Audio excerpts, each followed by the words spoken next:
Bonjour à vous, bienvenue sur de qualité allemande. Nous allons jouer. Pas du tout jouer. Parler de Dead by Daylight, le dernier chapitre Castlevania. C'est bien, cette intro est pas du tout ratée. En plus, j'ai pas du tout oublié de mettre mon retour son. Je reviens. Merde.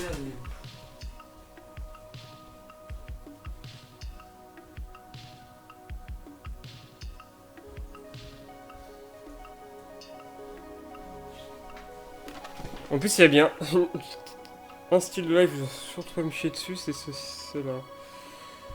Putain, tout à l'heure, j'ai angoissé.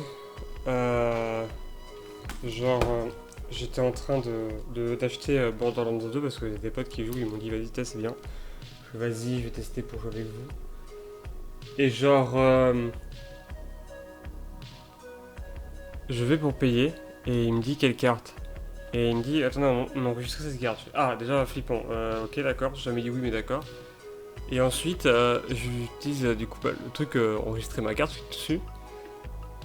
Et là, il affiche le numéro de ma carte, mais sans la cacher. Non, il affiche que les 4 derniers numéros. Il affiche complètement sur. Oh putain. Si quelqu'un à ce moment-là était en train de.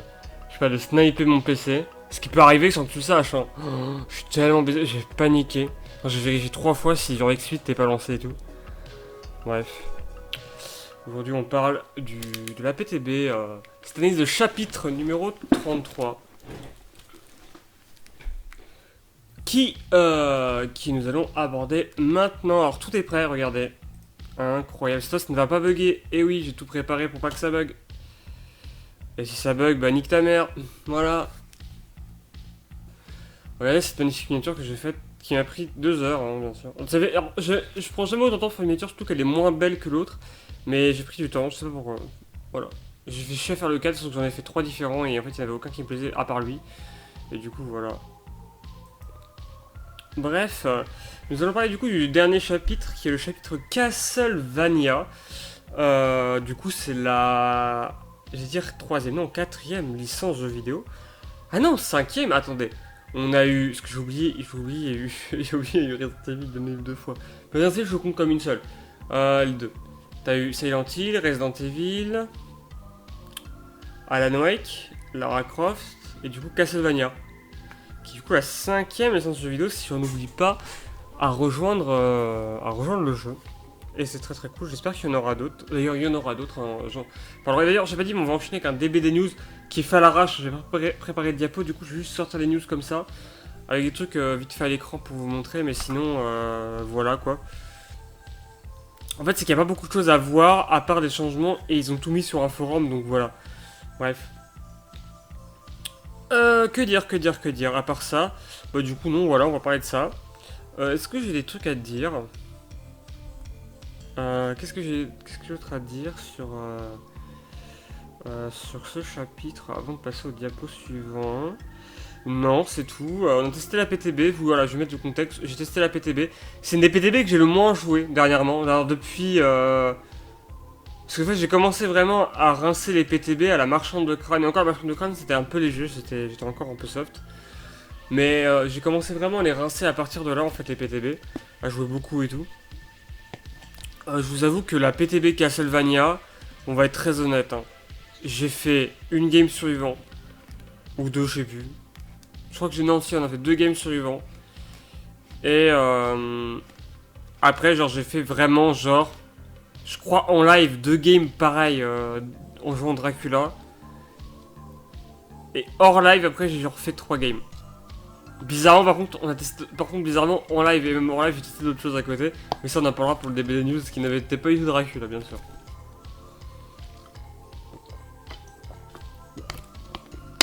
Voilà. Bref. Commençons avec. D'ailleurs, je tiens à dire ça un truc. Ça sert à rien de savoir ça, mais je vous le dis quand même.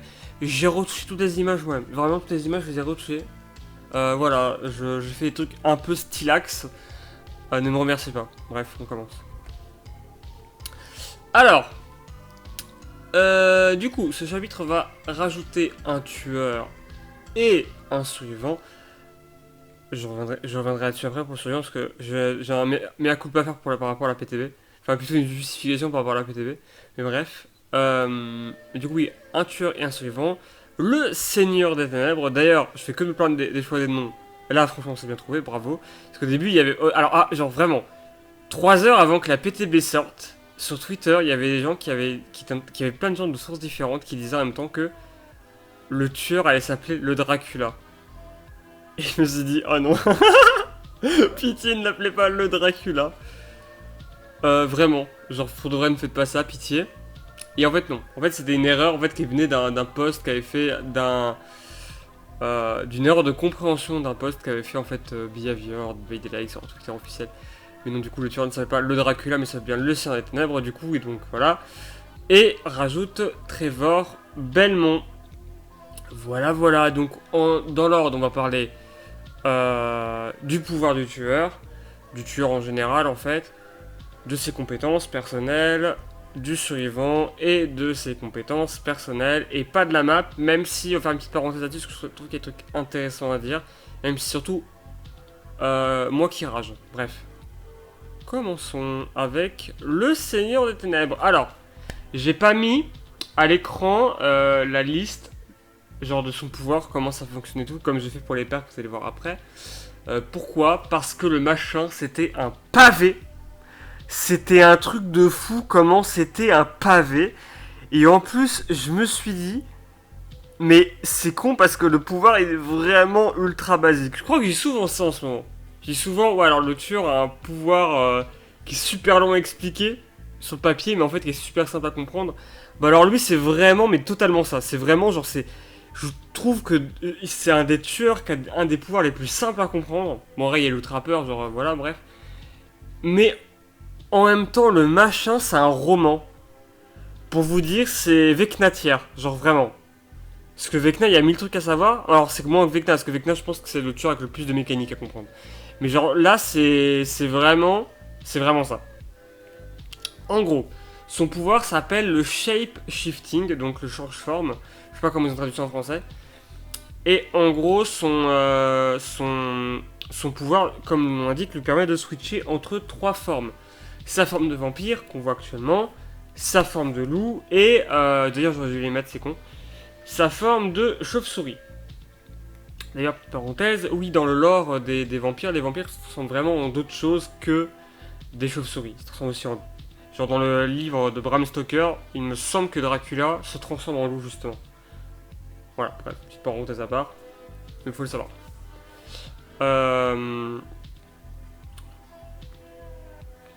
Qu'est-ce que je disais? Oui. Et du coup, comment fonctionne son pouvoir? En gros, chaque forme lui apporte un petit truc en plus. En prenant en compte que sur toutes ces formes, il va à la même vitesse, sauf en forme chauve-souris, il me semble qu'il va plus vite, j'ai un doute là-dessus, il me semble qu'il va plus vite. Ou en fait, il va à vitesse classique d'un tueur rapide et il a un chanteur de 32 miles. Sauf pour la chauve-souris, on va y revenir après, j'en parle à la fin de la chauve-souris. Du coup, quand il est en forme vampire, sa forme normale quoi, il met des coups classiques comme un tueur classique. Et il a une attaque secondaire qui prend 1 seconde à se charger, qui est des piliers de flamme. En fait, il va faire des piliers de feu qui vont traverser comme ça en mode devant lui. C'est le truc qu'il fait dans Smash Ultimate. Si vous avez déjà affronté Dracula dans Smash Ultimate, c'est la même chose. C'est des plus petits piliers, mais c'est ça en gros. Et ce qui est intéressant, c'est que ça passe à travers certains obstacles. En fait, ça passe à travers les obstacles. Alors c'est tricky à expliquer, mais en gros, les gens font des tests. En fait, ça passe à travers les obstacles du moment qu'on voit la tête du survivant dépasser. En fait, quelqu'un fait des tests dans une salle des casiers, dans la map de Silent Hill. Et en fait, ça passe que tu vois le haut de la tête des survivants. Par contre, si t'es sur un côté où il y a un carton qui dépasse et qui bloque la tête, là ça passe plus. Voilà, en gros. Donc ça passe par-dessus les obstacles, ça passe par-dessus les palettes, ça passe par-dessus les fenêtres. Bref, c'est un pouvoir qui est dur à lancer. Et j'aurais très probablement râlé et dire que c'était de la merde s'il avait que ça, mais il a pas que ça. Donc ça va. Parce qu'à une époque, je me rappelle, les tueurs n'avaient que des trucs comme ça. On me rappelle que la N13, son pouvoir suite à lance DH. Voilà. Bref. Mais il a d'autres choses. Après, il a une forme de loup, que je trouve personnellement la plus intéressante. En gros, en forme de loup, on voit la 3ème personne, comme Chucky. Et les survivants laissent derrière eux en fait des orbes blancs qui fait un peu de la fumée, qui sont en fait des orbes de senteur. Et quand on passe dans un orbe de senteur, en fait, on gagne un bonus de vitesse. Il faut savoir que les orbes de senteur, en fait, dégagent une espèce de fumée dans une direction, et c'est la direction dans laquelle couraient les survivants.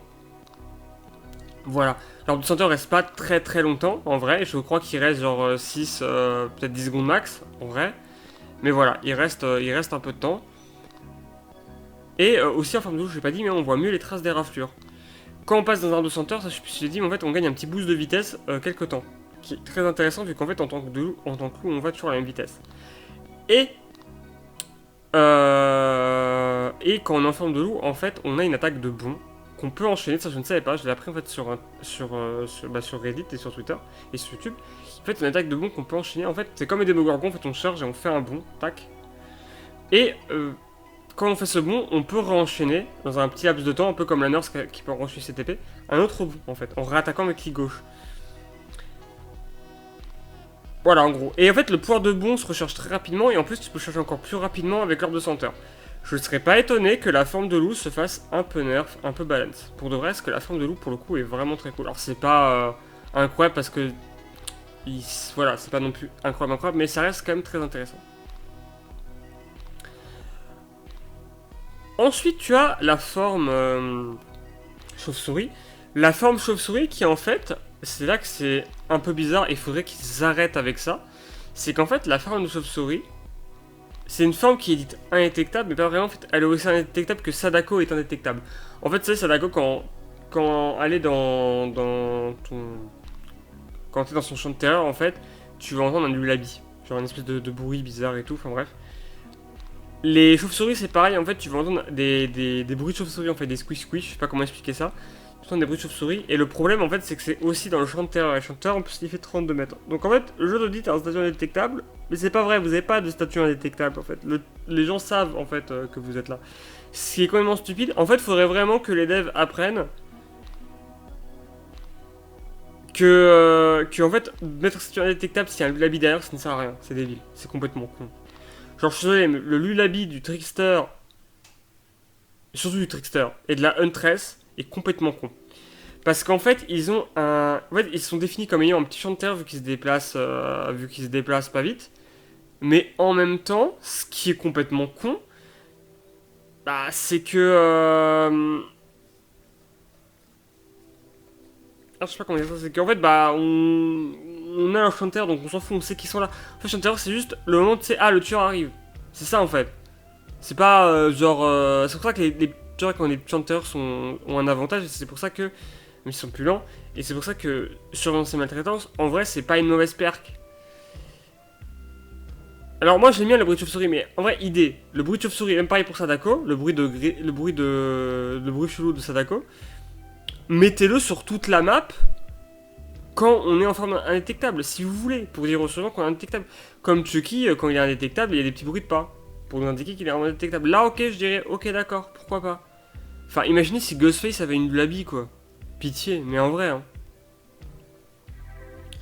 D'ailleurs, idée, rien à voir, mais idée pour Ghostface, en vrai, faudrait lui mettre un petit champ de terreur, même s'il est rapide. Genre, pour rester dans le côté un peu discret et tout.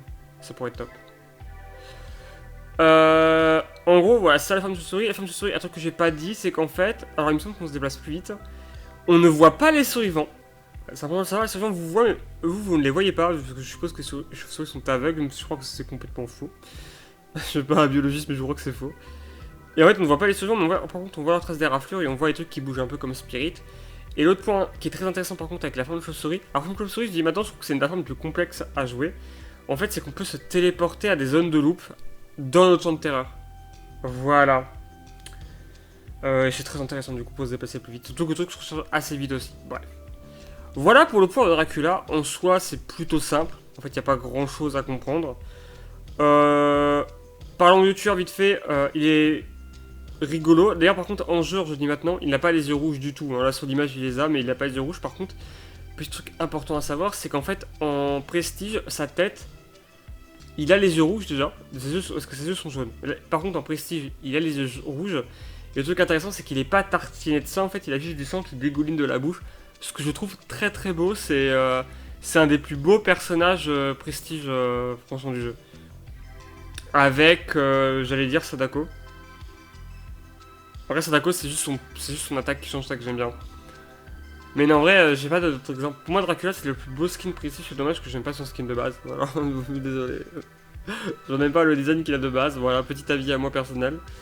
Je sais que c'est le design du jeu, mais je suis vraiment pas fan. D'ailleurs, j'ai pas dit, mais j'ai jamais joué à un jeu Castlevania de ma vie. J'ai vu la série sur Netflix, mais j'ai jamais joué à un jeu Castlevania de ma vie. Bref, que dire d'autre sur Dracula? euh... Bah. Il est rigolo parce qu'il parle. Je trouve très bizarre à jouer, j'ai vraiment pas pris le jeu. D'ailleurs, c'est la première fois que je sortais de la PTB, que je sortais de mon test, et que je me disais, putain, quand il sortira, je suis même pas sûr de le jouer. Je suis même pas sûr de l'acheter en fait, le DLC. Vraiment, c'est pour de vrai. Parce que le tueur m'a pas du tout convaincu. Vraiment, je suis. Ouais, je comprends que les gens trouvent rigolo, mais moi je suis vraiment pas fan. Le seul truc qui me le fera acheter, on en reparlera plus tard de ça, mais ce serait en fait qu'il a un skin légendaire de Carmilla, c'est ça? Je vais dire Carmina, mais je crois que c'est Carmilla. C'est le seul truc qui pourrait me le faire acheter parce que Carmilla a un flow de fou. Vraiment là. Elle a une dégaine de dingue. Mais c'est le seul truc qui pourrait me donner envie de l'acheter. Voilà, bref. Je suis pas très convaincu. Le tueur est sympa. J'ai vu des gens dire. Moi, je vous avoue, j'ai aucun avis dessus, hein, mais j'ai vu des gens dire que il y a des ajustements à faire et des petits buffs à faire. Mais en vrai, en soi, le tueur, sinon, il est en bonne voie. Des gens ont dit même qu'il se portait mieux il se portait même mieux que Vecna lors de la PTB. Je rappelle que Vecna lors de la PTB, il était vraiment pas ouf. Pas dire nul. Vraiment, vraiment. Bon, bref. Voilà. C'est perk maintenant, je crois que j'ai tout dit. De toute façon, on reviendra si je vous à dire sur Dracula. C'est perk. Alors. Avidité humaine, domination et sort destin misérable. Alors, que font ces perks? Avidité humaine. En fait, c'est une perk. Alors, je vous le dis un peu parce que je m'en rappelle plus du tout. J'ai pas révisé. Je vous avoue que j'ai pris du temps à faire mon diapo. Parce que j'ai pris du temps à faire. Je me suis quand même donné du mal à faire les images et tout. Enfin, un truc propre. Donc, les diapos, je suis désolé. Enfin, les perks, je les ai pas revus.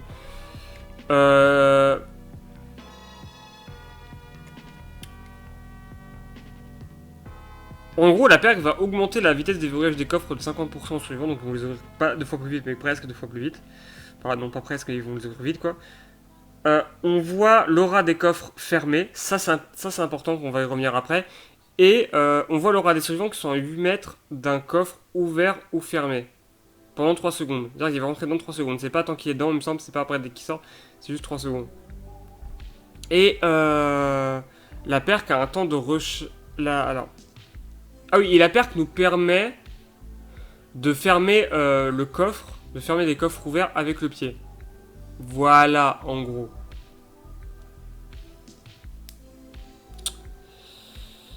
Qu'est-ce que je voulais dire? Je sais plus. Oui, c'est ça. En fait, j'ai beaucoup joué avec en contre des bots, même quand j'ai testé genre Dredge et quand j'ai retesté le Docteur. Parce que j'ai retesté Dredge. Et en fait, la perk a un problème, c'est qu'en fait, t'as l'impression qu'elle trigger jamais les survivants. J'ai joué avec poursuivant meurtrier hein, pour être sûr, et je vous jure, j'ai l'impression que tu triggers jamais les survivants avec. Je pense que ça dépend trop des maps et tout. Après, ça peut être un peu rigolo, un peu troll. J'ai pas testé si ça marchait avec Nemesis ou Singularité. Si ça marche, par contre, ça peut être vraiment top. J'espère que ce serait cool que ça marche. Mais ça pourrait réellement être top pour le coup.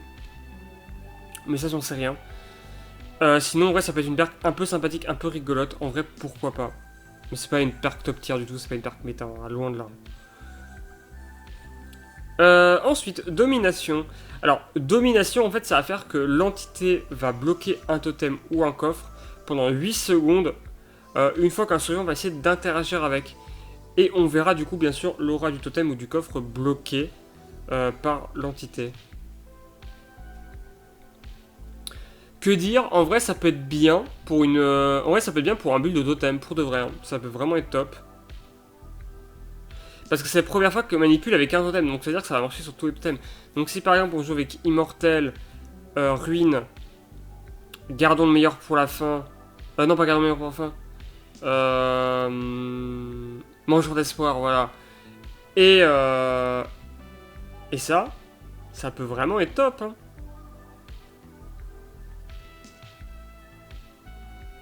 En vrai. Voilà, on va dire. Mixe bien avec l'autre perk aussi, voilà, on pourra le noter.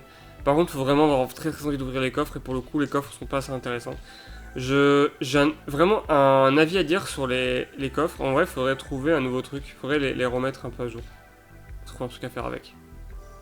Ou alors, faudrait que la perk, elle aussi, marche aussi en fait sur les coffres de Nemesis, Wesker et Singularité. Et là, ça pourrait être intéressant. Mais je pense pas que ce soit le cas. C'est dommage, hein, mais je pense pas que ce soit le cas. Parce qu'en plus, à part Wesker, c'est pas les tueurs qui sont méta ou top tier, quoi. Et encore, même Wesker, il est top tier, mais dans sa catégorie, quoi. C'est-à-dire... c'est-à-dire dans les tueurs en général. En vrai, tu prends le top... tu prends le top 5 des tueurs, je crois qu'il est pas dedans. Ah, quoique. Bon, s'il est dedans, il est 4ème ou 5ème. Donc en vrai, ça va. Et en vrai, pour moi, il y a vraiment que le top 3 des tueurs qui sont vraiment très forts. Ouais, mais il y a vraiment que le top 2 qui est vraiment très fort. C'est-à-dire Blight et Nurse. Nurse est bien sûr première, Blight est bien sûr deuxième. Et voilà quoi. Et enfin, dernière paire qui est en fait une paire qui va faire que euh, lorsqu'un générateur va être fini, il y a un totem ensorcelé qui va s'allumer et qui va maudire l'obsession. Une fois l'obsession maudite, ça va réduire sa vitesse de réparation de 33%. Et l'aura du totem sera révélée à l'obsession à moins de 12 mètres quand il sera à côté. En vrai, c'est intéressant parce que du coup, tu pénalises quelqu'un. Par contre, je sais pas si la perk sera active à chaque fois qu'un générateur est fini. J'espère. Sinon, ouais, le truc est vraiment pas fou. On va pas dire que c'est de la merde. Donc, je sais pas. En vrai, je sais pas. En vrai, ça peut être intéressant, ça peut être rigolo. Faudrait voir à quoi ça pourrait jouer cette perk là. Bah, peut-être la deuxième du coup. J'ai vu beaucoup de gens en parler, j'ai même vu personne en parler. Après, je vais être honnête avec vous, j'ai vu très peu de gens parler de deux autres perks. J'en ai vu, mais très peu. Donc voilà. Je vais faire un petit commentaire par contre sur les perks en général de Dracula. Déjà, je trouve plutôt fun. Je trouve qu'il y a un truc qui donne un peu envie de les jouer. En vrai, on va être honnête. Et l'autre truc, c'est que ce que j'aime bien, c'est que les perks sont un peu en thème. Quelqu'un qui découvrirait le jeu et qui achèterait le pack Castlevania, bah, ce qui est cool, c'est qu'en fait, il a un tueur avec des perks en thème. Et ça, c'est bien. Je trouve que c'est plutôt cool. Après, est-ce qu'il y a des perks génériques qui vont bien avec ces perks là? Je pense que oui. Je crois que les perks génériques fit avec plein d'autres perks, hein, il me semble. Ouais, il me semble. Donc voilà, ça peut être sympathique. Juste pour ça.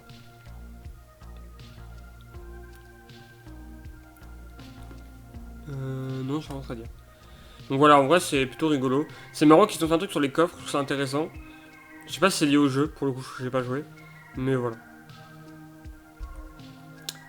Dracula, c'est fini. On passe à Trevor Belmont. Petite parenthèse, j'avais dit pendant la PTB, j'avais dit que c'était une meuf, parce que je croyais que c'était vraiment une meuf.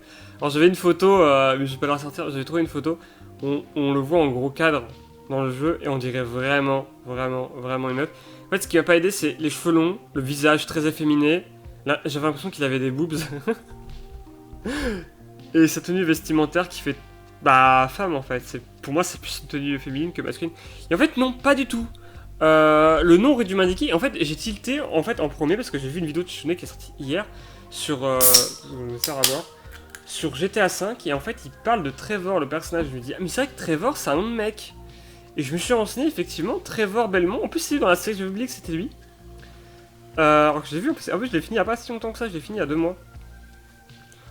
En fait depuis la dernière en fait j'avais fait le DBD News le dernier. Et après ça, en fait, j'étais parti finir la série sur Netflix. Et j'ai totalement oublié en fait qu'il s'appelait. Que le mec c'était lui en fait.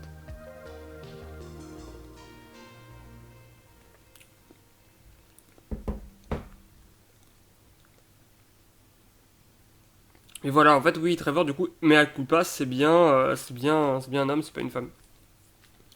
Après, il y avait la voix. Mais la voix, ça veut rien dire. Vous savez, même IRL, il y a vraiment des meufs, hein, des meufs cis. C'est-à-dire qu'ils sont nés meufs.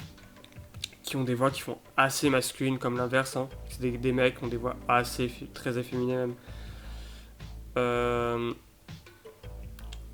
Même dans les jeux vidéo, ils vont me dire oui dans les jeux vidéo ils vont pas prendre. Dans les jeux vidéo ils ont déjà pris des mecs pour doubler des meufs, ne vous inquiétez pas, ça existe. Dans Apex Legends il y a un personnage féminin qui est doublé par qui est doublé je veux dire par un mec. Bon, en tout cas, une meuf ou un mec qui a une voix qui est clairement masculine et qui est pas femme. Donc ça veut rien dire. Voilà, faut me justifier. Donc, bon. Même si je crois que dans Apex, ça a un sens, mais je ne joue pas à Apex. Voilà. Si un jour il y a un mode solo sur Apex, je jouerai, mais pour l'instant, je ne veux pas y jouer, même si le jeu a l'air cool. Et du coup, parenthèse finie, Trevor Belmont, du coup, c'est un personnage qu'on incarne dans des jeux Castlevania, lesquels je ne sais pas, parce que je sais qu'on incarne plein de personnages, on incarne. Ouais, plein de personnages. Il y a même un jeu Castlevania, je crois qu'on incarne Dracula. Si je dis pas de la merde, donc c'est vous dire. Voilà, donc je peux pas trop en dire parce que je ne connais pas assez le personnage, j'ai pas fait, pour le coup, j'ai pas fait mes devoirs. Mais en gros, ce que je peux dire, c'est qu'il fait partie de la famille Belmont, si je me souviens bien, c'est comme dans la série Netflix. Et en gros, c'est une famille de chasseurs de vampires et de monstres surnaturels en général. Et du coup, ils sont là pour défoncer Dracula et les créatures des ténèbres. Voilà, voilà, en gros. Et c'est tout ce que j'ai à dire. Passons à ses perks. Avant peut-être en jeu, ce que j'ai à dire. En vrai, le personnage est sympa. J'attends de voir les skins qu'il va avoir et tout. En fait, j'aime pas le côté très très blanc, très très cap de sa tenue. J'aurais limite aimé que ça fasse comme là. Il n'y avait pas de cap, il n'y a pas de cap. Mais en vrai, en jeu, il me semble qu'il y a une cap. Ou alors il y a un truc qui lui tombe au niveau des fesses. C'est pas très beau, je trouve. J'aurais préféré. Sinon, c'est con parce que j'aime bien son style. En vrai, il a vraiment un petit flow. Mais voilà. Trevor, il est un peu cool en vrai. J'ai vu personne en parler, mais en vrai, il est un peu stylé. Je sais pas s'il recevra de l'amour ou pas du tout, ou c'est comme Donjon Dragon. Donjon Dragon, c'est un peu trop tôt pour en parler. Mais c'est vrai que Donjon Dragon, là, c'est sorti, ils ont plus rien fait autour. Genre, tu te dis, ouais, ils vont sortir. Ils vont sortir. Ils vont sortir 2-3 packs de skins. Moi, je m'étais dit, ils vont sortir 2 packs de skins et il va avoir une faille Donjon Dragon. Non, non, que dalle, on s'en fout. Ok. Bon, bah, Castlevania, j'espère que ça aura plus d'amour et j'espère que, bah, du coup, Trevor aura plus d'amour. Vous avoue que Trevor me donne plus envie d'acheter le DLC que Dracula. Même si je sais que Trevor, je jouerai pas. Enfin, je jouerai au début, mais je jouerai pas genre sur le long terme. Ok. C'est perk. Exultation, moment de gloire et yeux de Belmont. Je vous avoue un truc, je me souviens que de deux là, donc c'est de la redécouverte. Après, je me sens que je m'étais quand même fait un peu mon avis. Alors, je me souviens de la première, voilà. Alors, quand on va étourdir un survivant avec une palette, ça va améliorer la rareté de l'objet qu'on tient. Et ça rechargera l'objet de 25%. En gros. Et la rareté n'est pas conservée à la fin de l'épreuve. Voilà, voilà. Qu'est-ce que j'ai à dire? En vrai, la perk est très intéressante, je pense, surtout pour les gens qui loupent, qui jouent avec les flashlights. Je suis pas sûr que les gens qui jouent... Ou voir trousse de soins aussi. Je suis pas sûr que les gens qui jouent avec boîte à outils, par contre, ça leur sert. En vrai. Mais voilà. La perk existe et ça va peut-être donner moins envie aux tueurs de se prendre des palettes dans la gueule. Parce qu'au bout, en vrai, les tueurs, on avait un peu plus rien à foutre de se prendre des palettes dans la gueule. Moi, je me les palettes, je le respecte. Hein, les palettes, je me prends dans la gueule, y'a aucun problème, t'inquiète pas. D'ailleurs, très souvent, c'est sur quoi les survivants? Je vois qu'il me suit qui aurait pu faire tomber la palette. Je fais non, mais gros, je vais pas m'arrêter, hein, je te poursuis. Hein.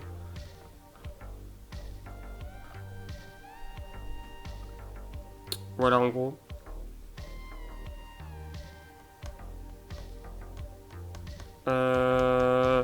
Sinon, ouais, j'ai rien à te dire sur la perk, à part qu'en vrai, elle est vraiment intéressante et qu'elle a un très petit temps de recharge, en vrai, je trouve ça assez dingue. Je tiens à dire que Exultation est une meilleure perk que toutes les perks de Lara Croft réunies. Voilà, juste dire ça. Oui, même Finesse. Franchement, Finesse, c'est pas si ouf que ça du tout.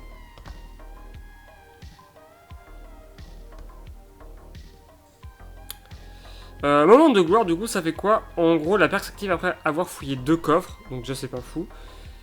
Et en gros, ça va faire que quand on sera blessé, on aura à la place une statue brisée. Mais au bout de 60 secondes, ça nous soignera complètement. Après ça, la perk se désactive, elle ne se réactive plus. Alors d'ailleurs, c'est ouvert au fouillis des coffres, donc on peut utiliser le rumage. Donc en fait, vous pouvez ouvrir un coffre et après le fouiller et ça active le truc. Donc ça, c'est intéressant à savoir. Et le truc, c'est quoi? C'est que si on se fait mettre en état critique, ça réactive la perk, ça compte, genre vas-y, ça compte pas, la perk sera activée pour une prochaine fois, mon pote. Voilà en gros.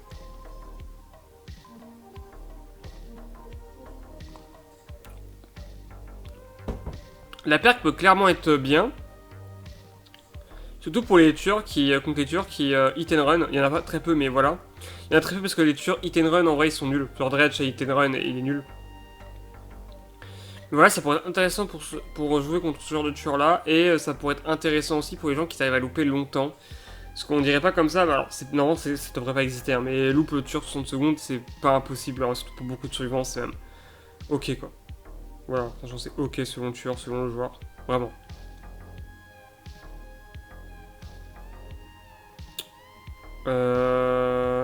Donc ouais, en vrai, pourquoi pas. À voir, par contre, c'est rétroactif, genre en mode, et si t'es blessé et que tu fouilles deux coffres, est-ce que ça te met brisé, du coup? Ça, je sais pas. Si oui, c'est intéressant. Enfin, plus intéressant. Parce qu'en fait, la perque, elle est pas dégueulasse, hein. C'est juste le problème de faut ouvrir. Enfin, en vrai, je comprends que l'effet est vraiment fort. Pour le coup, on se rend pas compte, mais c'est vraiment très fort de soigner ta coupe comme ça automatiquement. Ok, et l'autre perque que je trouve très intéressante pour le coup, c'est que lorsqu'un générateur est complété, on voit l'aura du tueur pendant 3 secondes. Et la perque a un effet bonus qui fait que ça augmente de 2 secondes les autres perques de lecture d'aura, ou perques ou autre chose qui disent d'aura. Donc c'est intéressant parce que du coup, en fait, c'est la compétence de Nemesis mais inversée et c'est pour les générateurs. Et du coup, en fait, là où c'est intéressant, surtout, c'est pour le second effet. Faut savoir que les perks de lecture d'aura, côté tueur ou survivant, sont très intéressantes. C'est même conseillé pour comment dire.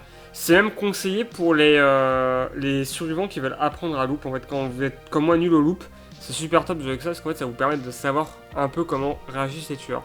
Certains diront, faut jouer tueur. Je joue beaucoup tueur et je suis toujours une merde au loop, ça veut rien dire, je suis tueur. Parce que chaque tueur joue différemment, mais voir un peu comment ils jouent et comment ils réagissent, ça peut être bien. Ça peut vraiment vous sauver le cul plusieurs fois en plus. Donc les perks de lecture d'aura, avec cette perk là, ça peut être très sympathique. Moi, c'est une perk que je pense jouer avec si je me prends un personnage.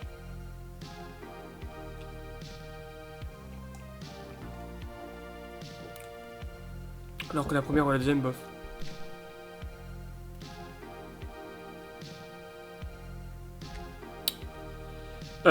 Alors, à mon avis sur les perks, bah, en vrai, les deux premières perks font vraiment très perk pour les survivants un peu hardcore, un peu comp, j'allais dire, sont très comp en fait. Par contre, la dernière fait très débutant. Ah, pareil, elle est fait. Non, en vrai, c'est un tueur qui a des compétences, enfin, un survivant qui a des compétences qui font très comp. Hein. Après, tout ce que je viens de dire là, ça peut changer. Qu'est-ce que je voulais dire? Ensuite, ça on en reparlera après, on en reparlera dans le DB des news, mais pour l'instant on va juste s'attarder sur le week 4 qui est dans, bah je sais plus combien de temps mais qui est dans le week 4 quoi.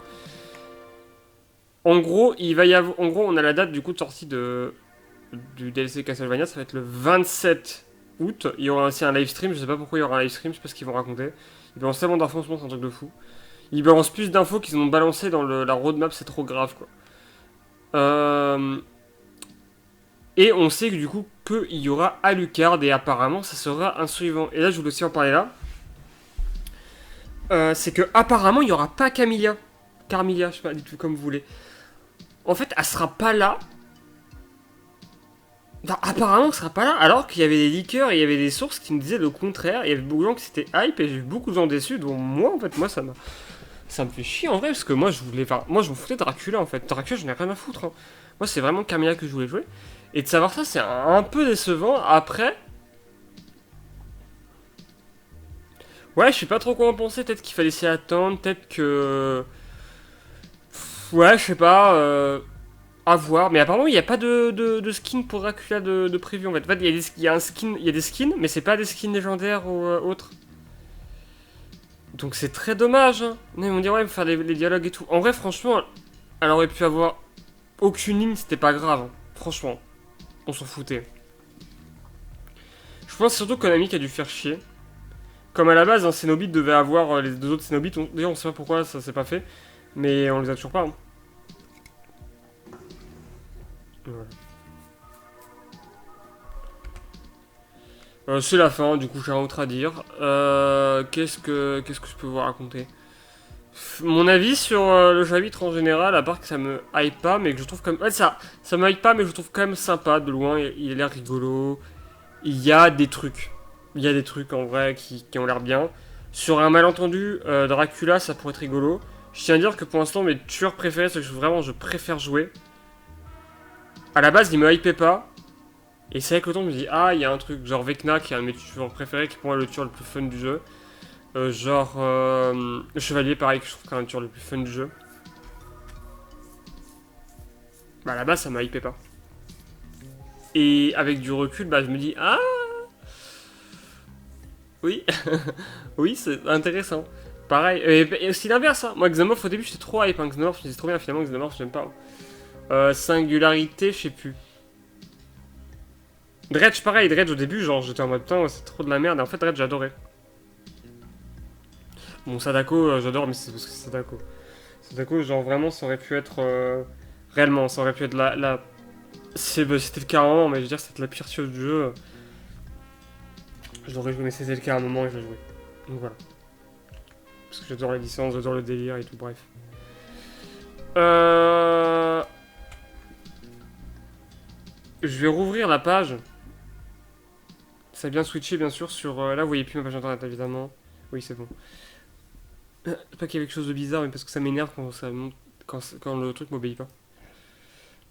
Parce que je suis quelqu'un de très narcissique, avec un ego démesuré. Malgré mon absence de pénis,